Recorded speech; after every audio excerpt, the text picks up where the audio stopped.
Hi, this is Jack Westman for ESEAnews.com here in Cologne, Germany for the ESL One CSGO Championships. Joining me for the second time this event is Spencer Hiko Martin of Cloud9, a team that have just beaten Dignitas in their second group stage game.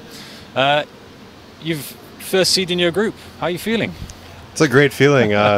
I mean, both matches were really close. Both matches we were down big and we were able to come back. And I think most people know, I've seen a lot of comments, that's where we kind of excel. That's where we shine. When we are down to the wire, we know we're down. We know we need to make what I'll call miracles happen. We do it. And, it's a great feeling right now coming out as the first seed of our group. We don't have that much to talk about, seeing as you've only played one map since I last spoke to you. But, I mean, it was a pretty big map. So, Mirage, you got off to a great start on Terrorist side. You were up 5 rounds to 1. Then it kind of fell apart a little bit and they brought it back to 10-5 or 9-6. What was going well to begin with and then what fell apart? Well, actually, I think we lost the pistol round and then we ecoed them right after and then we won the next couple.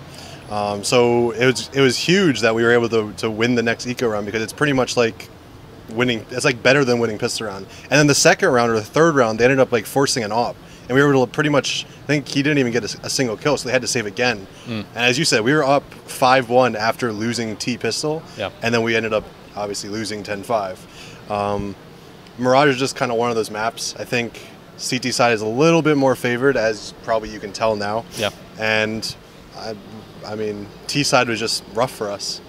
Dignitas are known for being a very strong CT team and not very potent offensively, or at least they used to be.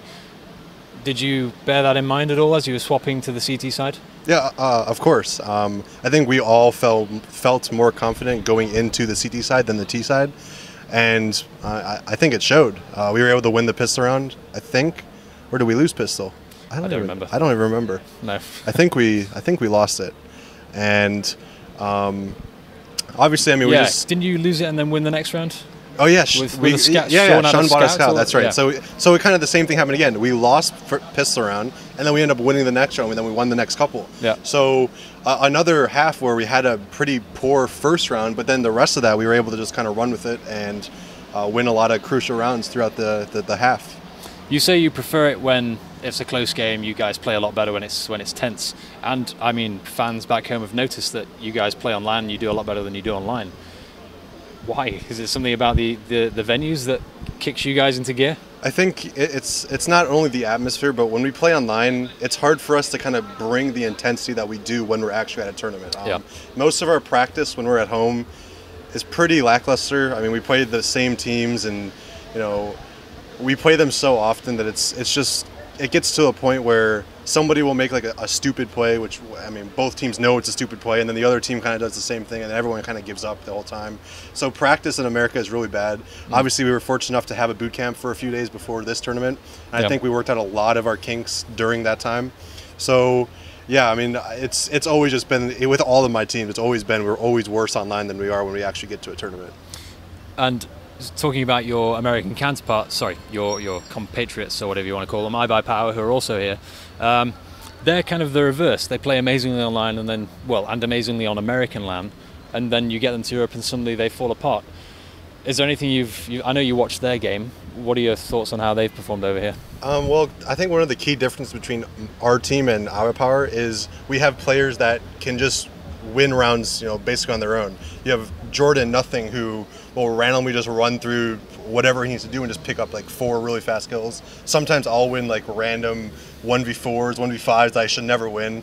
I mean, there was one of those rounds. We'll talk about your round next. So I think we have a lot of game changers on our team, which is something that iBuyPower lacks. Obviously, they have Swag right now, which I think is by far their best player. And if he gets shut down, you always kind of see that they don't do so well.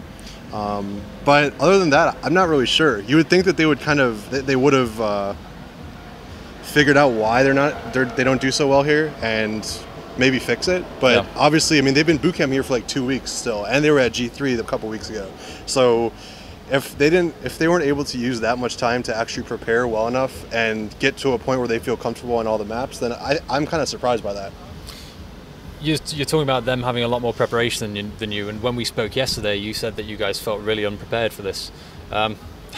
Are you going to prepare less in future, given that you've won the group? I mean, if you look at our past results, we have ESL Poland, which we placed top 8 with absolutely no preparation. Yep. We have ESCA LAN, where we beat 3 of probably the top 8 teams in the world with absolutely no preparation, knowing we were making a roster change, knowing we were making an organization change right after that.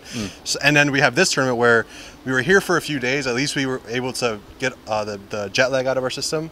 But really, the boot camp, we weren't able to play the normal kind of Counter-Strike that we normally play because we were on such poor computers. So maybe that's the key. Maybe we just don't practice at all. We just don't care at all, and we just win. Just wing it. Yeah. All right, jumping back to the map you just played, because I know you want to talk about your the round at the end. Obviously, an amazing round, right? You got to the match point with some amazingly clutch play. Yeah. Do you want to talk us through it from your perspective? Sure. I think I started off playing B, and they were doing like an A execute early, and some guy runs through a smoke and kills 3 of my teammates off like almost instantly. And I was able to actually get into middle without him hearing me. And I walked through the connector, up the stairs, and killed the guy in the site without them knowing I was there. And then immediately after that, I dropped into like the in-between closet area, and I killed another guy that had no idea I was there. After that, I mean, I think it was like a 2v2. I spot the guy on ramp, and then I know there's still a guy. The timing was weird for him not to be spawn already. So I knew that he was still like in the jungle window area, killed him off. The last guy didn't know that Sean was defusing the entire time, and we just defused it. I think that was the round of the match, 2v4, where we're down, what was it, 14-14 I think at that point? Yeah. So that round was the match winner pretty much for us. You don't let's take all the credit. No, of course, not all me, but pretty much. I'm just kidding. No, a team game. Okay, so you've now qualified as the first seed. There are a lot of good teams that have surmounded up in second seed spots, like NIP, VP are in second seed. Neither of us could remember who the other one was, right? There's anyway 3 great teams in second. I think Navi, right? Yeah, maybe Navi. Would it almost have been better for you guys to finish second, given the teams that you're likely to face? I think really I think all the teams in the top 8 are like world-class teams. There's no team that you would really rather play. Yeah. I think based on our luck, we always end up drawing like NIP, or we always draw like Virtus Pro. So we'll have to see what happens. You can quote me on it. If we play NIP tomorrow, quoting it now, we always play NIPs at the quarterfinals. But yeah, I mean, I think all the teams are good. I don't think we really want to play any team over any of the other ones. So we just have to see if we have a lucky draw this time. Okay, I will let you go very soon. I'm aware you've got photos to take and things to sign. You're getting mobbed by fans. Is that quite nice, having the crowd waiting for you when you get off the stage? I mean, the atmosphere is just completely different compared to like ESCA. So many fans come out. So many people come out. They all want pictures. They all want autographs. It's a great feeling. I mean, you feel like a celebrity pretty much. They're all wearing Cloud9 shirts. Yeah, I mean, they all purchase the Cloud9 shirts, and they're all just super stoked to just have us like around them. I just interviewed Neo before this, and he was saying you can't really hear cheering when you're playing on stage. You tuned in, you kind of feel a bit of bass, but you're not aware of the cheering. Right. When people were standing up in the crowd as you were winning those last few rounds and like clapping in the air, you must have been aware of that, right? I really wasn't. I think that's one of the things that most of us are really good at doing. We kind of tune out the background, just really focus on the game and focus on what all of our teammates say. I didn't know that they were cheering. That's news to me, and that's amazing if that happened. Maybe we'll have to go and see what it was like. But yeah, I mean, it's definitely a great atmosphere to actually have spectators at a tournament. And if ESCA, this is what you need to do. Get some spectators out there, get a crowd, get some cheering going, and it'll be awesome. Torbull, hope you're listening. Subsidize some tickets to Texas. There you go. All right, Spence, any last words? Not necessarily shout-outs, but American fans, family back home. Just summarize everything. All right. I like to keep my questions small. All right, guys. Thank you guys for really supporting us. We do appreciate it. Huge shout out to Cloud9 for really giving us, having us have this opportunity. Shout out to all the fans and supporters of us. People back home, family, friends, mom, dad, sister, the Hiko homies from my stream. Gotta shout those guys out. Exactly. Love you guys all. And yeah, stay tuned. We're going for the finals. That's our goal here. We want #1. I like the optimism. Right, Spencer, thank you very much. Always a pleasure. And for everybody at esca.net and escanews.com, stay tuned for full coverage of ESL One here in Cologne, Germany.